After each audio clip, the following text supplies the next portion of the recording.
I would like to invite our next presenter, Dr. Vishab Jayoti.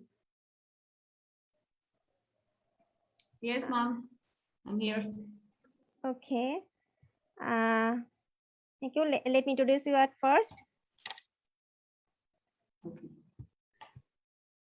Okay, Dr. Vishab Jayoti.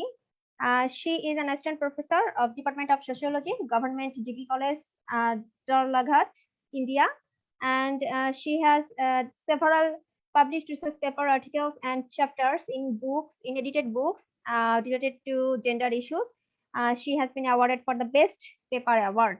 Okay, I'm sharing my screen. Please share your presentation.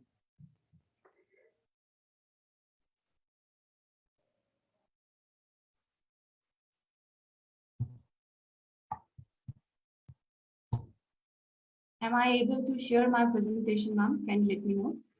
You are audible, but your screen is not. Now? Yeah, now it's visible. Please go to the slideshow mode. Okay.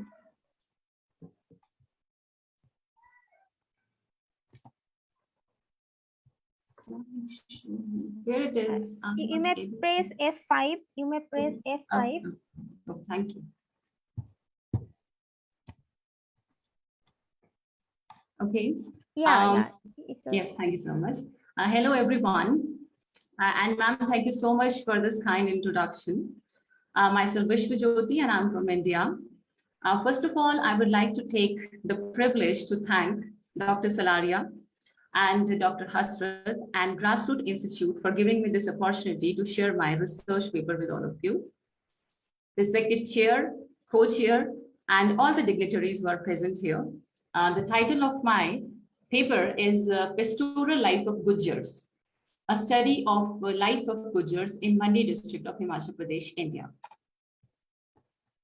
As we all know, that pastoral society is that kind of society, the people whose life is based on pastoralism, and these are basically nomadics, and they believe in this herding of the animals. So when humans made use of animals for domestic purposes, started raising and herding animals. So my paper is basically an attempt to highlight the pastoral lives of Gujars. Pastoralism is not unknown. There was a time when pastoralism was a dominant mode of production and predominant livelihood strategy. Nevertheless, a lot of transitions have taken place, and the pastoral economy has transformed into the industrial one, agrarian one, and a different kind of, it has gone into different kind of transitions, as we all know. So my study, which is on the pastorals of this Himachal Pradesh. So as we know, India is home to large number of pastoral groups. We have 35 million pastoralists in India. And my study, which is on Gujars, which is a pastoral group. Gujars constitute one of the major pastoral tribes of Himachal Pradesh, and they account for 23.6% of total scheduled tribe population of the state. The Gujars of Himachal Pradesh, basically they are divided into two sects, Muslims and Hindus. The Hindu Gujars, very interestingly, I would like to share here that the Hindu Gujars are leading a settled life, whereas the Muslim Gujars, they are completely nomads and they are pastorals. These tribes, these tribal groups, I mean the Gujars, the pastoralists, are known to use a large number of wild plants for various purposes like medicines, food, fodder, fuels, and etc. That means these people, they are very well acquainted with the nature, and these people, they are well maintaining the forest areas in order, because that is their main source of livelihood. So these people, they're maintaining. But what has been seen when I did my research, when I did my work, I found that these communities are greatly neglected by the planners and by the researchers, which should have not been there, but it is like this in India. Therefore, forests have maintained the very existence of these tribes. The Muslim Gujars are found exclusively in the Himalayan region, leading a pastoral, semi-nomadic, semi-agricultural life in trans-humans.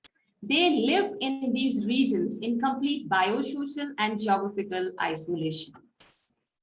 They are eco-friendly, as I told you earlier, that they are eco-friendly because their main source of livelihood, it is through forests only. So they are eco-friendly and they don't indulge themselves in any kind of conflict with the environment, because that would lead to, any kind of, if they are exposing themselves any kind of conflict with the environment, obviously that would not be in their favor. So they are very much eco-friendly. And as far as the ecology is concerned, they are the stewards with their traditional knowledge of ecology and its management. And moreover, these Muslim Gujars, they have Islamic religion, where the Islam forbids wasting of resources and destroying of the environment. The Prophet orders the Muslims not to cut trees during the war. So therefore, we can say that conserving the environment is a religious duty of every Muslim. And these Gujars, these pastoralists, their basic economy revolves around rearing of buffaloes, and they survive by selling milk and milk products to the settled villagers. They often rely upon middlemen, owing to whom many are now in debt. The nomadic Gujars have difficulties in having land ownership and at times are subjected to eviction from their campsites. But the settled Gujars have a more comfortable life and have resorted to pastoralists. The Gujars of Himachal Pradesh are one of the most marginalized communities, as I told you, and living in the far-flung areas, these tribal groups are the first to be hit by vagaries of nature, such as drought, just as flood, infectious diseases, economic and cultural displacement, etc. This is a picture of Gujars and how they are having their buffaloes along with them. Gujar, the meaning of Gujar, that is, here I just want to say that they are the destroyers of the enemy. Research methodology which I adopted in order to have my study, that is basically on primary and secondary basis. And I interviewed 250 Muslim Gujars of Mandi district of Himachal Pradesh, India.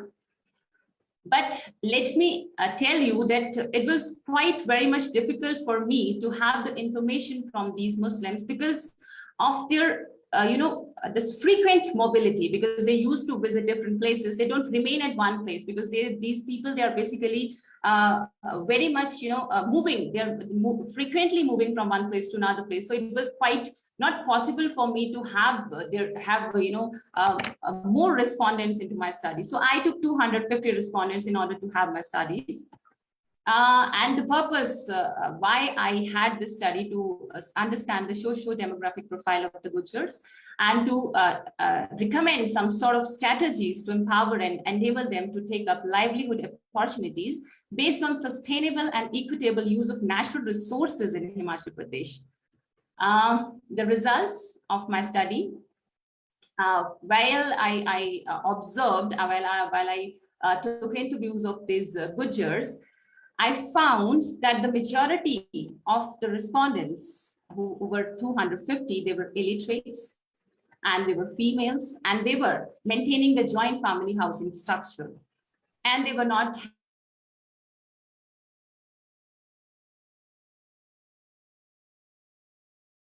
The study also revealed that child marriage is very much prevalent, despite the fact there is legal age of marriage. But even then, these people, they adopt this different kind of child marriage. It is being practiced in this area, and they have complete dearth of basic amenities and economic conditions, which compel them to live in the unhygienic and filthy conditions, and as a result they get a number of diseases. They are socially conservative, economically pastoral, and they preserve their own traditional culture. And very interestingly, I would like to share here one thing that the Muslim Gujars, what they do, they marry their daughters in the early age, and then after marriage, these girls, these females, they remain in their family, and after attaining puberty only, they are being sent to their home, married home. So they remain in their families until they get puberty. That means child marriage is very much prevalent over these people. They practice child marriage. And there is a very effective organization among these Gujars, these pastoralists, which is known as Dera. Dera means, Dera, it is a Hindi word, so that means a group. And they have Bradri Panchayats also. Bradri Panchayat means the people who are the elderly people, they make some sort of people, they gather together, and then what they do, they deal with the cases which are involving sex, property, and status. So these people, they are dealing with all these kind of cases. And the houses which are being instructed, they are being constructed, they are made of muds, and which is known as kotha. The study concluded that the participation of Gujjar women in agriculture has always been high for settled Muslim Gujjars, and it has been increased during the past years because of the migration of immense number of men to get paid work in other parts of India. The study also revealed that government, the state government, the central government, they have made number of policies in order to uplift these people. But what has been seen that despite of these kind of schemes being initiated by the government, these people are completely unaware because of their pastoral nature, because of their moving from one place to another place. They are not very much acquainted with these kind of policies. As I told that my study would recommend some sort of steps how these people, they can be uplifted in the society. So I believe that the policies should be framed after having complete discussion with these people, and in keeping their problems in mind. Only then any kind of policies should be framed.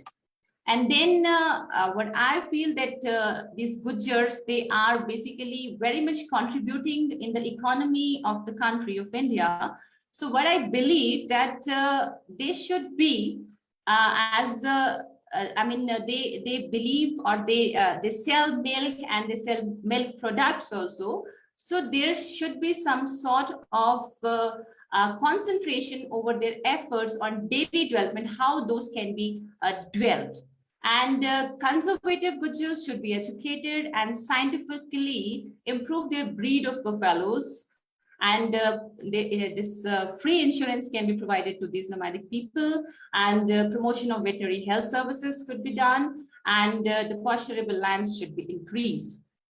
I conclude my study, I conclude my research paper, that the pace of transformation among Muslim Gujjars of Himachal Pradesh with the changing environment is very low. Therefore, various government and non-government agencies should come forward with plans of development without harming the culture of Gujjars, so that they can be uplifted and become a part of mainstream society. Now, it is hoped that these people who are pastoralists will also come forward in line with other prosperous communities, provided sincere efforts upward. And these are the dresses of Muslim Gujjars, which I come across when I did my studies. So these are the dresses being worn by Muslim Gujjars, and these are the references which I took. Thank you so much. Thank you. Thank you. Thank you, ma'am, for your excellent presentation. You have mentioned several things about the pastoral life of Muslim Gujjars. You have mentioned that the tribal people are actually maintaining the forest resources. They are not destroying the forest resources. They are basically the eco-friendly, and they are maintaining the environmental balance and not create any harm to the environment. And you have used several nice pictures. That was great. And you have mentioned about the child marriages, but they already adopted a strategy so that their girl go to their husband's house after their maturity. It was great. We have learned many things from your presentation. Thank you so much. Thank you so much, ma'am. Thank you.